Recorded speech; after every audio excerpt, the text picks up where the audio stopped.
Number one, the ability to live from the income of your personal resources. This should be every person who lives in a free country, especially a capitalistic country. This should be everyone's goal. Now, how many resources you need, right, depends on how you want to live.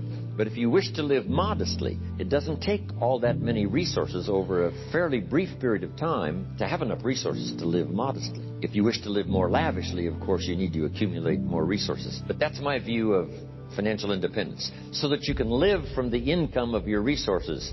Now, here's what else that does. Now you can choose the work you do. Now you can choose to work or not work. Now you can work not because you have to, but because you want. When we talk to kids about financial independence, we say, do what you have to as quick as you can so you can do what you want to as long as you can. Next key phrase. Economics is major. Everybody should major in economics because it's such a vital part of your life. A paycheck is so vital because, first of all, it provides for you and the family's survival. Second, it provides for the opportunity of success. Some people feel we shouldn't spend that much time talking about money, but we really should. Someone says, well, you know, money is the root of all evil. Not true. Here's what it really says. The love of money is the root of all evil. And I'm sure everyone here has dispensed with the idea of falling in love with money because that serves no purpose. Here's what's noble, what money can do. The projects it can support, the relief from debt it can create, building a financial wall around your family nothing can get through. So economics is major. The key, of course, is what you do with it. If you earn a lot, you should give a lot. Key phrase from antiquity. Here's what it says. If you've been given much, now much is required. If you've been given great responsibility, much is required. If you've been given much wealth, now much is required. Everyone has to solve this about the money to go for. Should you go for the money? Should you go for success? And here's the philosophy we've already covered. You should earn as much as you possibly can in the reasonable time devoted to economics, job, business. Reasonable time devoted to economics, job, business, future, enterprise. With that enterprise and with that job, the key is to earn as much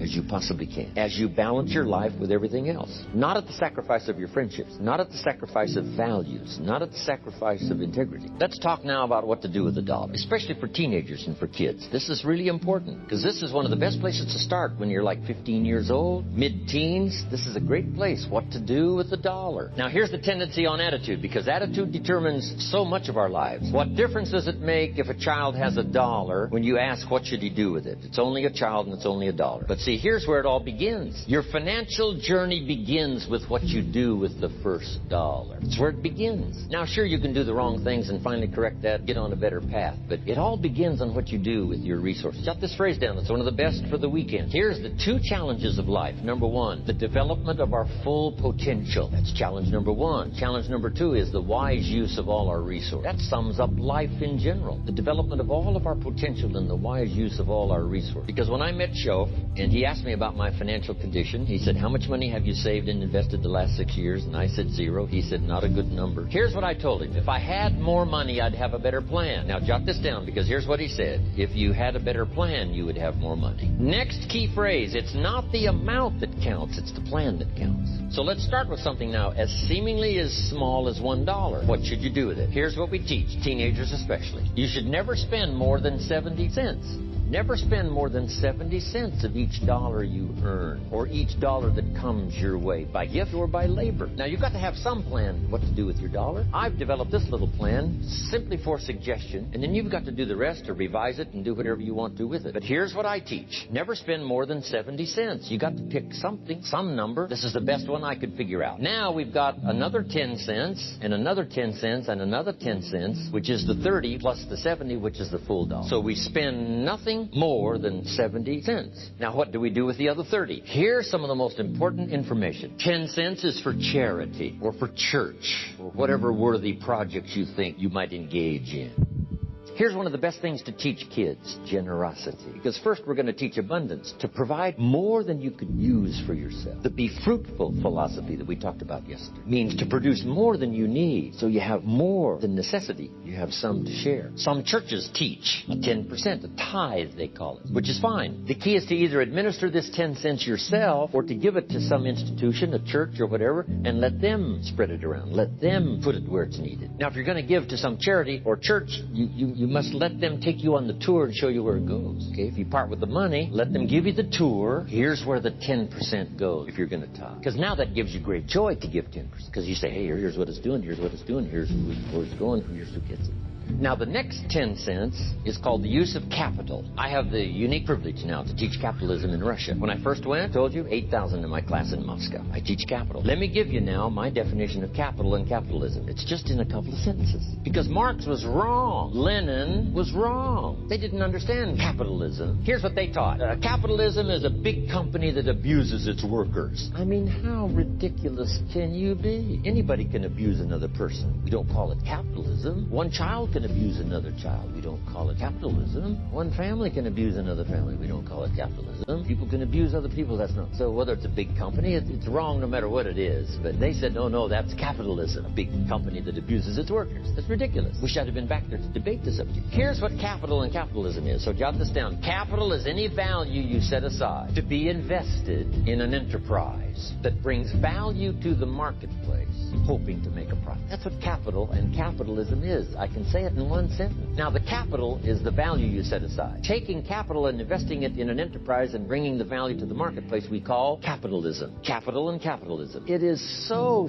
simple that to mess it up with some weirdo kind of philosophy is a disgrace. Now, who can understand this? First of all, the farmers understand. Here's what seed corn is. It's capital. It's seed corn means the seed that you set aside to be planted in the ground, take care of in the summer, hoping to have a profit and a harvest in the fall. So the farmer sets aside his seed corn. Question, would he let his family eat it? No, this seed is not to be eaten. It's to be invested in the ground, to take a risk, cared for in the summer, harvested and multiplied in the fall. Now, the same is true of some of your money. If you set aside, and I suggest, part of your capital should be set aside for an enterprise to show a profit. And we can teach kids the early fundamentals of capitalism. If a child buys a bottle of soap for $2 and sells it for $3, maybe he goes next door and says, Ms. Brown, I've got this soap. Mama uses it. It's really terrific. I need to make a little extra money. If you bought the soap, I could make a little extra money. It's only $3. And I'm here just next door. I take care of you when you're ready. Pretty simple. Ms. Brown says, well, to be honest with you, I've got plenty of soap. Kid says, you better let me come in and check. Kids don't need sales courses. They don't need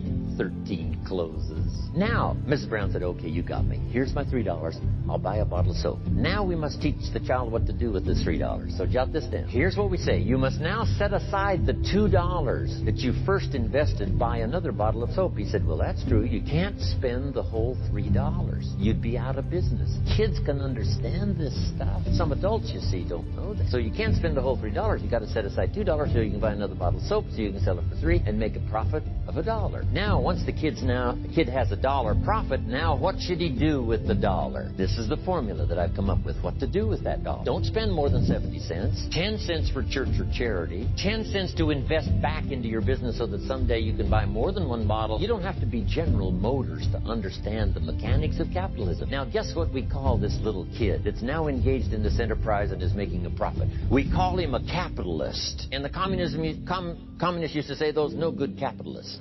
This little kid selling a bottle of soap, he's a capitalist. They didn't understand. And with their diabolical philosophy, capital belongs to the state. They wrecked every nation. This is the key. So 10 cents to show a profit. Now here's the other 10 cents. It's 10 cents that you invest and let someone else use it. This is called active capital, where you actually engage in the enterprise that makes a profit. Now another 10 cents is for passive, where you let someone use this 10 cents out of every $1.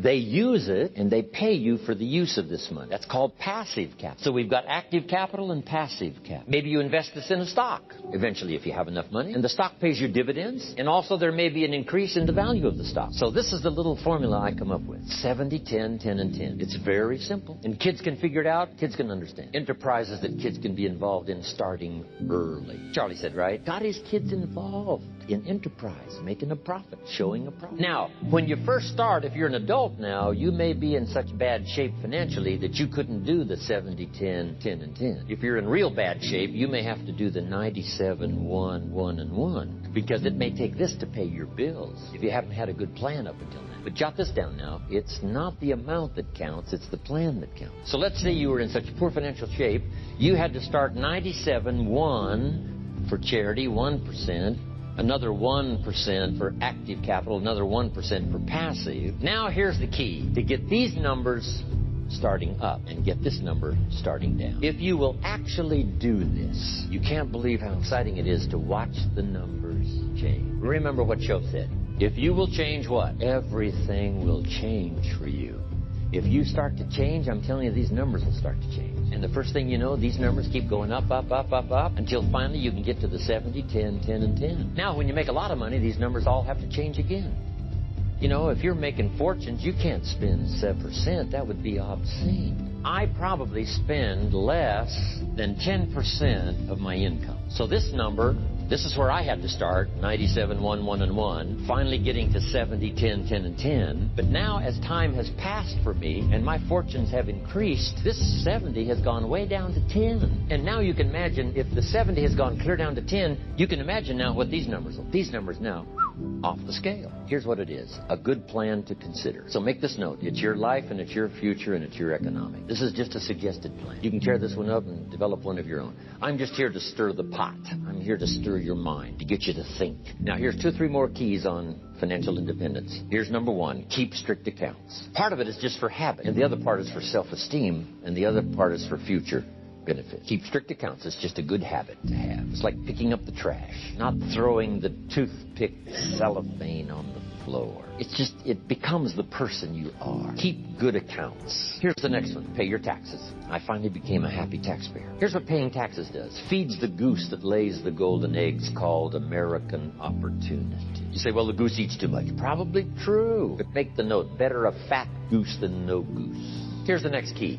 Everybody should pay. My personal philosophy is everybody should pay federal taxes as well as state or whatever. It's not wise for the government to let 1/3 of American citizens off the federal tax roll. Why? Here's what it does. If you let them off the federal tax rolls, it robs them of the dignity. They have to pay state taxes. They have to pay sales tax. I've been trying to write this book for so long called, Of Course Kids Should Pay Tax. When a kid in California walks into 7-Eleven and buys something that costs $1, the proprietor asks the kid for 8 more pennies. The kid says, what's these 8 pennies? He says, that's the taxes. The kid says, I'm only 8 years old. And the proprietor says, congratulations, you're my youngest taxpayer. Give me the money. Should kids pay taxes? Yes. If you want to ride your bicycle on the sidewalk instead of in the mud, you got to cough up the 8 pennies. What if you're poor? Do you pay the 8 pennies? Yes. What if you're rich? Yes. Meaning everybody should pay. The same should apply to federal. I don't care if it's $10 a year. I don't care if it's only $100 a year. As poor as you might be, you've got to say, no matter how poor I am at the moment, I will make my contribution. How much do you think aircraft carriers cost? We pay our taxes so a policeman will walk the beat so we can sleep like a baby. Hey, the Air Force doesn't sleep. The Army doesn't sleep 24 hours. So you can sleep as much time as required. Peace of mind. You got that down now? I got to pay from my aircraft carrier. I got to pay some young volunteer that risks his life on night landings on an aircraft carrier. You got to pay if you want that kind of security in the world. Of course, we may disagree sometimes with government policy and all the rest, but I'm telling you, everybody needs to pay. Now, here's one of the best stories ever written. According to the record, Jesus and his disciples one day were at the synagogue, and on this occasion, they had an interesting project, and that was to stand outside the synagogue as people started coming in, putting money in the treasury of the synagogue. And as Jesus and his disciples stood outside watching the people come by, putting their money in the treasury, it said some came with large amounts, put them in the treasury. It said some came by with modest amounts. Some came by with small amounts. Then along comes a little lady, and she puts 2 pennies in the treasury. And Jesus said to his disciples, look at that. They said, 2 pennies? What's 2 pennies? He says, no, you don't understand. She gave more than everybody else. They said, 2 pennies is more than everybody else? He said, yes, because I'm positive her 2 pennies represented most of what she had. So since she gave most of what she had, she gave the most. Now, here's what did not occur in the story. I'm so brilliant, I can give you what the author left out. Here's what did not occur. When the little lady put her 2 pennies in the treasury and walked away, here's what didn't occur. Jesus didn't run after this little lady and said, hold it, little lady. My disciples and I have decided that you're so pitiful and you're so poor. We have decided to take the 2 pennies out of the treasury and give them back to you. I'm telling you, that did not occur. If it would have occurred, she would have been what? Insulted. Hey, it was only 2 pennies, but it was most of what I had. Would you rob me of the joy of giving my 2 pennies? So that scene did not occur. So jot this down. Jesus left her 2 pennies in the treasury, even though she was full. What does that mean? Everybody needs to pay, even if it's only